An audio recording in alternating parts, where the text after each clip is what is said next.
Déco dans le présent pour mieux construire l'avenir. La chronique d'Interentreprise avec Francette Florimond. Bonjour, j'espère que vous allez bien. Encore une petite louchée de transformation climatique avec les experts du GIEC, spécialistes mondiaux du climat. L'actualité nous rattrape. L'Organisation des Nations Unies, l'ONU, vient de lancer une alerte rouge fin de semaine dernière. En 2022, les glaciers ont fondu à une vitesse spectaculaire, un phénomène qui, pour l'instant, est impossible à arrêter.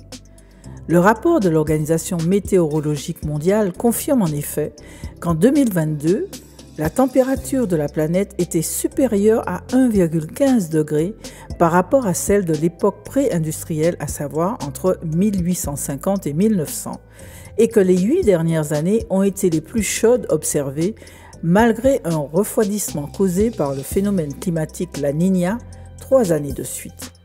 Selon l'Organisation météorologique mondiale, je cite, « La glace de mer de l'Antarctique a atteint son niveau le plus bas jamais enregistré et la fonte de certains glaciers européens a dépassé tous les records. La partie est déjà perdue pour les glaciers car la concentration de CO2 est déjà très élevée et l'élévation du niveau de la mer risque de se poursuivre pendant les milliers d'années à venir. » Fin de citation.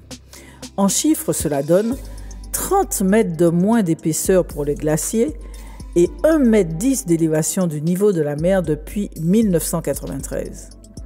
Légère lueur d'espoir. Parce que le développement des énergies vertes accélère parce qu'elles deviennent moins chères que les combustibles fossiles, les projections de réchauffement climatique en 2100 semblent ralentir, mais demeurent toujours au-delà de plus 3 degrés.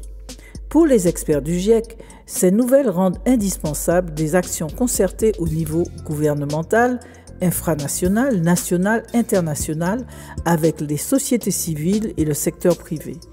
C'est le seul chemin pour accélérer les changements. À demain, prenez soin de vous.